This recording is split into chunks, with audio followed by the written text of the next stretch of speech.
5 kebohongan Irjen Verdi Sambo di kasus kematian Brigadir J yang akhirnya terbongkar. Irjen Verdi Sambo telah ditetapkan sebagai tersangka kasus dugaan pembunuhan berencana terhadap Nofriansah Yosua Huta Barat atau Brigadir J. Butuh waktu sekitar 1 bulan untuk polisi mengungkap Sambo sebagai otak dari pembunuhan anak buahnya. Satu demi satu kebohongan Sambo terungkap.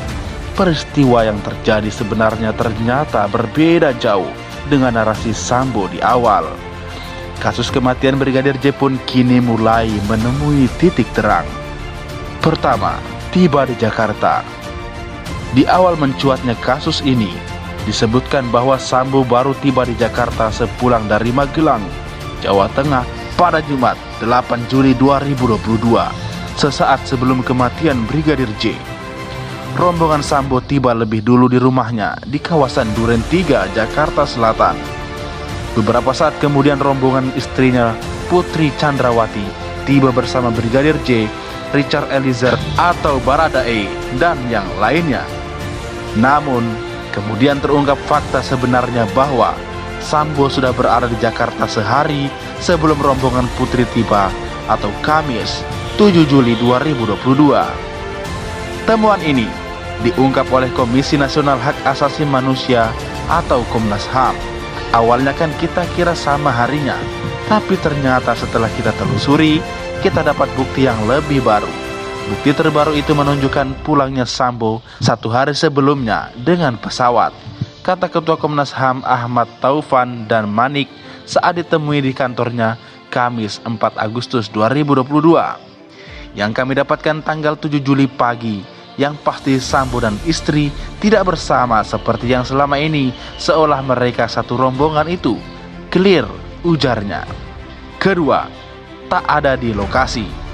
Narasi beredar di awal, Brigadir J tewas setelah terlibat baku tembak dengan Baradae di rumah dinas Sambo di Duren 3, Jakarta Selatan. Richard Eliezer atau Baradae merupakan anak buah Sambo yang lain. Ketika peristiwa terjadi, Sambo mengaku tak berada di tempat kejadian perkara atau TKP karena sedang melakukan tes PCR sepulang perjalanan dari Magelang. Sambo bilang bahwa dirinya baru mengetahui peristiwa baku tembak di rumahnya setelah mendapat telepon dari sang istri. Namun belakangan terungkap bahwa Sambo ada di TKP ketika penembakan terjadi. Malahan Sambo yang memerintahkan Baradae untuk menembak Brigadir J. Peristiwa yang terjadi adalah peristiwa penembakan terhadap saudara J yang mengakibatkan saudara J meninggal dunia yang dilakukan oleh saudara RE, Richard Eliezer, atas perintah saudara FS, Verdi Sambo, kata Kapolri Jenderal Listio Sigit Prabowo dalam konversi pers di Mabes Polri, Jakarta, Selasa 9 Agustus 2022. 3. Baku tembak. Mula kasus ini terungkap, disebutkan bahwa terjadi baku tembak antara Brigadir J dan Baradae di rumah dinas Sambo. Brigadir J disebut memuntahkan 7 peluru dari pistolnya yang tak satu pun mengenai Baradae, sementara Baradae disebut memberondong Brigadir J dengan 5 peluru hingga menewaskan Yosua. Namun fakta sebenarnya tidak terjadi baku tembak di rumah Sambo. Peristiwa sesungguhnya ialah penembakan Baradae terhadap Brigadir J atas perintah Jenderal Bintang 2 itu. Tidak ditemukan fakta peristiwa tembak-menembak seperti yang dilaporkan di awal, kata Kapolri Selasa 9 Agustus 2022. Setelah memerintahkan Baradae mengeksekusi Brigadir J, Sambo menembakkan pistol milik Yosua ke dinding-dinding rumahnya supaya seolah-olah telah terjadi baku tembak. Untuk membuat seolah-olah telah terjadi tembak-menembak, saudara FS melakukan penembakan dengan senjata milik senjata J ke dinding berkali-kali untuk membuat kesan seolah telah terjadi tembak-menembak, ucap Sigit. 4. CCTV. Pengusutan kasus kematian Brigadir J memakan waktu yang lama lantaran rekaman CCTV di seluruh rumah disebut mati. Di awal disebutkan bahwa CCTV di rumah dinas Sambo mati karena dekodernya rusak. Tetapi dalam perkembangannya, polisi menyebut bahwa Sambo berperan dalam mengambil CCTV di sekitar TKP penembakan. Tadi kan disebutkan dalam melakukan olah TKP seperti Pak Kapolri sampaikan. Terjadi misalnya pengambilan CCTV dan lain sebagainya, kata Kepala Divisi Humas Polri Irjen Dedi Prasetyo di Mabes Polri, Jakarta, Sabtu 6 Agustus 2022 malam. 5. Dugaan pelecehan. Pada awalnya, kasus ini disebutkan bermula dari dugaan pelecehan yang dilakukan Brigadir J terhadap istri Sambo, Putri, di rumahnya. Brigadir J disebut masuk ke kamar Putri dan melakukan pelecehan hingga membuat istri Sambo itu berteriak. Selanjutnya, Brigadir J disebut mengancam Putri dengan menodongkan pistol ke kepalanya. Baradae yang mendengar teriakan itu hendak menghampiri Putri, tetapi malah disambut tembakan pistol Brigadir J. Dari situlah disebutkan terjadi baku tembak yang kemudian menewaskan Yosua.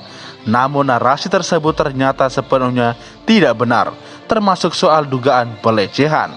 Baru-baru ini, polisi menghentikan 2 laporan istri Sambo terhadap Brigadir J, yakni laporan dugaan pelecehan dan percobaan pembunuhan terhadap Putri. Polisi memastikan bahwa 2 tudingan tersebut tidak terbukti kebenarannya. Berdasarkan hasil gelar perkara tadi, perkara ini kita hentikan penyidikannya karena tidak ditemukan peristiwa pidana, kata Direktur Tindak Pidana Umum Dirtipidum Badan Reserse Kriminal Bareskrim Polri Brigjen Andirian Jayadi dalam konferensi pers Jumat 12 Agustus 2022. Menurut polisi, pelaporan yang dilakukan Putri terhadap Brigadir J hanya untuk menghalangi penyidikan. Sejauh ini, polisi telah menetapkan 4 tersangka dalam kasus kematian Brigadir J. Sambo ditetapkan sebagai tersangka pada Selasa 9 Agustus 2022 oleh polisi. Dia disebut berperan memerintahkan dan menyusun skenario penembakan. Lalu Richard Eliezer atau Baradae ditetapkan sebagai tersangka pada Rabu 3 Agustus 2022. Dia berperan penembak Brigadir J. Kemudian ajudan istri Sambo, Ricky Rizal atau Bribka RR menjadi tersangka sejak Minggu 7 Agustus 2022. Dia berperan membantu dan menyaksikan penembakan terhadap Brigadir J. Bersamaan dengan penetapan tersangka Sambo pada Selasa 9 Agustus 2022, ditetapkan pula Kuat Ma'ruf atau KM sebagai tersangka yang berperan membantu dan menyaksikan penembakan terhadap Brigadir J. Kuat Ma'ruf merupakan warga sipil yang berstatus sebagai asisten rumah tangga atau ART, sekaligus sopir Putri Chandrawati. Keempatnya disangkakan pasal pembunuhan berencana, yakni pasal 340 subsidiar, pasal 338 junto, pasal 55 dan 56 KUHP dengan ancaman maksimal hukuman mati, penjara seumur hidup atau penjara selama-lamanya 20 tahun. Bagaimana menurut kalian?